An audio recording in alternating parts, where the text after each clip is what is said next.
10 जो ये जुमले हैं ये हमें अपनी ज़िंदगी में बोलने चाहिए, ऐड करने चाहिए। इससे हमारी ज़िंदगी के मसले मसाइल, इश्यूज़, परेशानियाँ कम हो जाएंगी। अस्सलाम वालेकुम, मैं माजिद बिन हुसैन। हमारे माशरे में नफ़रतें बढ़ती जा रही हैं, बुराइयां बढ़ती जा रही हैं, प्यार मोहब्बत की काफ़ी कमी हर तरफ आपको नज़र आएगी।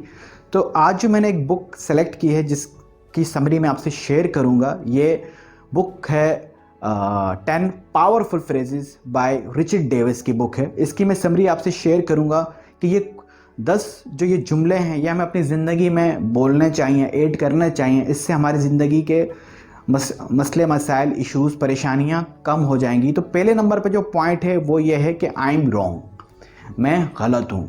हम कभी नहीं कहते, हम जब भी झगड़ा कर रहे होते हैं, बहस कर रहे होते हैं, हम नहीं मानते कि मैं गलत हूँ। हमें एहसास भी हो जाना कि हमने गलत किया है तो हम तब भी नहीं एक्सेप्ट करते हैं, अपनी अना का मसला बना लेते हैं कि जैसे हमारी कोई सेल्फ इमेज ख़राब हो जाएगी अगर मैं कह दूं कि हाँ मैं गलत हूं। तो जब आपको रियलाइज़ हो जाए कि यार आप गलत थे और आप गलत हैं और आपने गलती की है, तो ये कहने की जुर्रत पैदा करें कि कहें कि हाँ मैं गलत हूं, मुझसे गलती हो गई है। तो इस बात को जब एक्सेप्ट करेंगे तो जो मसले मसाइल हैं, वो इश्यूज़ हैं, वो कम हो जाएंगे। पॉइंट नंबर 2 ये है कि जब आप ये एक्सेप्ट कर लें मैं गलत हूँ, तो आपने आई एम सॉरी बोलना है।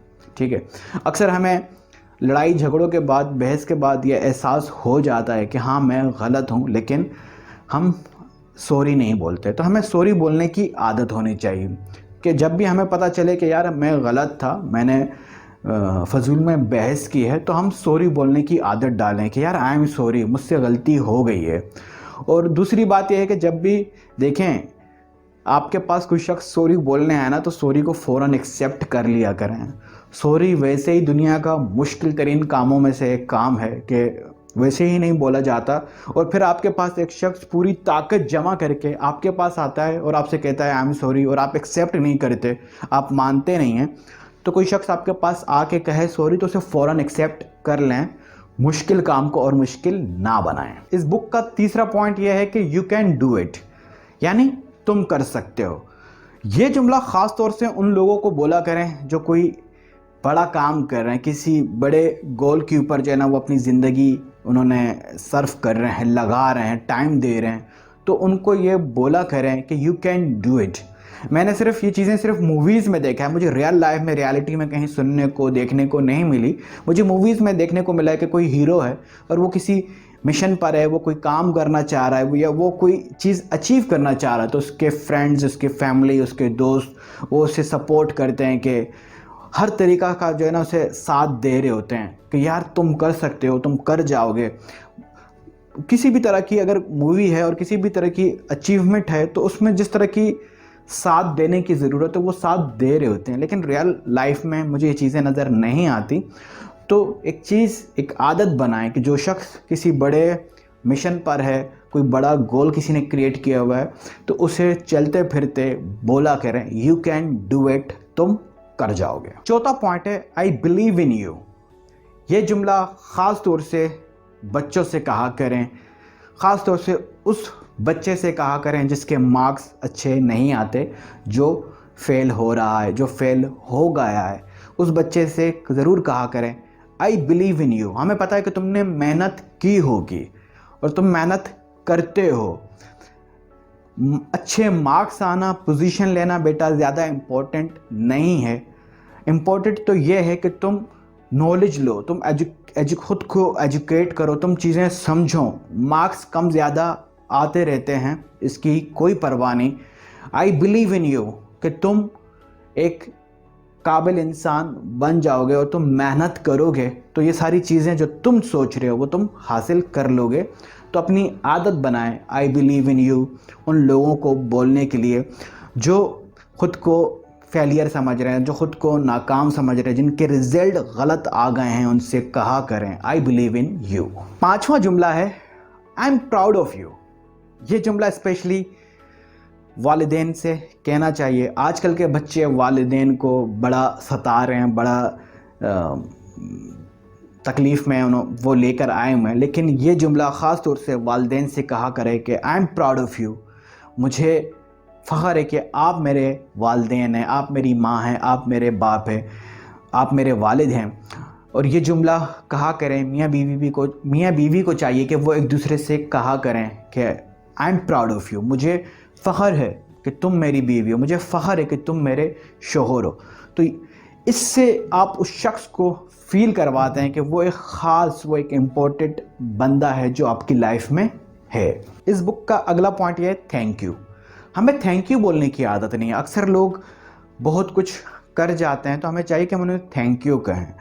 किसी भी चीज़ पर कोई हमें हेल्प करे तो उसे थैंक यू कहना चाहिए। थैंक यू कहने से ये होगा कि जिस शख्स ने आपके लिए कोई भी आसानी क्रिएट की है तो उसे लगेगा कि आपने वाकई ही जो है ना उसको थैंक यू कह के उसे लगेगा कि वाकई उसने कोई वैल्यू आपकी ज़िंदगी में ऐड किया है, उसने कोई बहुत ख़ास काम किया है, कोई अच्छा काम किया है, कोई आपको चाय ला कर दे, पानी ला कर दे, खाना ला कर दे, या किसी भी तरह की कोई हेल्प कर दे, कोई रास्ता दे दे आपको, कोई आपको अपना नंबर दे दे, या कोई आपसे इज़्ज़त से बात करे, रिस्पेक्ट करे आपकी, आप उसे थैंक यू कहें कि थैंक यू सो मच, आपने जो ये वैल्यू मेरी लाइफ में ऐड की है इसकी मुझे बहुत ज़रूरत थी, थैंक यू सो मच। अगला जुमला है आई नीड यू।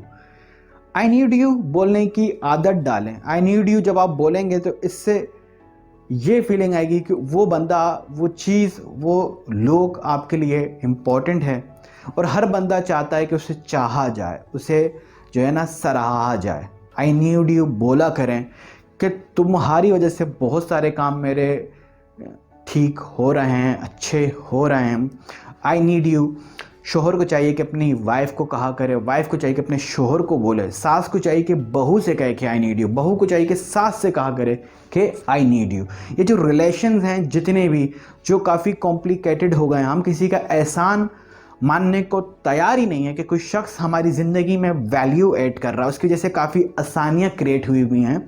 तो जिस शख्स की वजह से आपकी ज़िंदगी में आसानी है, जो थोड़ी बहुत भी है, उससे कहें आई नीड यू, मुझे तुम्हारी ज़रूरत है, तुम्हारी वजह से मेरे बहुत सारे काम बन जाते हैं, आसान हो जाते हैं, आई नीड यू।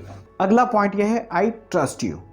हम मानते नहीं हैं कि यार अगला बंदा सच कह रहा है, सही कह रहा है। ख़ास तौर से बच्चों के साथ कहा करें कि यार आई ट्रस्ट यू, बेटा आई ट्रस्ट यू, तुम, मुझे पता है कि तुम ठीक कह रहे हो, लेकिन हम गलत उल्टा बोलते हैं। हम बच्चे से पूछते हैं, बच्चा बेटा आप नमाज़ पढ़ने गए थे? वो कहता है हाँ पढ़ने गया था, लेकिन हम नहीं मानते, हम दूसरे उसके भाई से पूछते हैं ये पढ़ने गया था या नहीं गया था। तो इससे आप जो है ना वो एक माहौल बिगाड़ रहे हैं, उस बच्चे को बिगाड़ रहे हैं, ठीक है। तो उसे कहें, एक्सेप्ट करें कि यार हाँ आई ट्रस्ट यू, मुझे पता है बेटा आपने ये काम किया होगा और कोई सफाई लेने की उस पर ज़रूरत नहीं है। अगला पॉइंट है कि आई रिस्पेक्ट यू। रिस्पेक्ट वैसे भी रेसिप्रोकल है कि आप लोगों की रिस्पेक्ट करेंगे तभी लोग आपकी रिस्पेक्ट करेंगे। लेकिन आपने देखा होगा ना कुछ लोगों की आदत होती है, वो कहीं रूम में एंटर होते तो कहते हैं देखो जी मैं आ गया, ख़ुद को रिस्पेक्ट दे रहे हैं, ख़ुद को एक वैल्यू दे रहे हैं। लेकिन अक्लमंद इंसान जो ठीक शऊर रखता है, वो जब कहीं दाखिल होता है तो वो कहता है अरे आप यहाँ हैं, वो अगले बंदे को वैल्यू दे रहा है, उसे रिस्पेक्ट दे रहा है। तो लोगों को रिस्पेक्ट देना शुरू करें, ठीक है। उन्हें बताएं कि वो आपके लिए रिस्पेक्टफुल हैं, वो आपके लिए वैल्यूएबल हैं, वो आपके लिए मोहतरम हैं, वो आपके लिए अजीज़ हैं, ठीक है। आप उनकी रिस्पेक्ट करते हैं, आप उनकी इज़्ज़त करते हैं, तो ये कहा करें जो हम नहीं करते। लास्ट पॉइंट ये है आई लव यू। अब आई लव यू का मतलब ये नहीं कि आप चलते फिरते उठते बैठते सुबह शाम I love you I love you I love you अपनी वाइफ से, या वाइफ अपने हस्बैंड से, या माँ अपने बच्चे से, या बच्चा अपनी माँ से, ठीक है। आप आई लव यू बोलते रहें, या आप अपने दोस्तों को आई लव यू बोलते रहें। आपको अच्छे से पता है कि ऐसा नहीं करना, लेकिन आई लव यू का मतलब ये होता है कि आप किसी पॉइंट पर, किसी अच्छे काम पर, ठीक है, अगर आपने एक दफ़ा थैंक यू बोल दिया तो आप आई लव यू का वर्ड भी ऐड कर सकते हैं कि यार आई लव यू, तुम्हारी वजह से ये चीज़ें आसान हुई। अपनी अम्मी को, अपने अब्बू को, अपने बहन भाइयों को, अपनी वाइफ को, अपने हस्बैंड को, अपने दोस्तों को, जो आपकी ज़िंदगी में एक वैल्यू ऐड कर रहे हैं, जो आपकी ज़िंदगी में आसानियाँ पैदा कर रहे हैं उनसे I love you, thank you so much, I am wrong, मेरी गलती थी, I am proud of you, you can do it, ये सारे जुमले अपनी ज़िंदगी में लेकर आएँ तो आपकी ज़िंदगी अच्छी हो जाएगी, आसान हो जाएगी। उम्मीद करता हूँ मेरी ये बात आज का टॉपिक आपको समझ में आया है। कमेंट करके बताएं कि नेक्स्ट वीडियो किस इशू, किस बात, किस परेशानी पर हो जिससे आप गुजर रहे हैं। शेयर करें उनके साथ जिनको ये 8-10 जुमले, ये 10 जुमले सीखने की बहुत ज़रूरत है। उनसे ज़रूर शेयर करें और शेयर करने से ज़्यादा अपने अंदर लेकर आएँ, अपनी आदत बनाएं कि यार ये कुछ जुमले हैं जो मुझे बोलने चाहिए, उनको अपनी आदत बनाएं तो आपकी ज़िंदगी अच्छी हो जाएगी, आसान हो जाएगी। जहाँ रहें खुश रहें, टेक केयर, अल्लाह हाफिज़।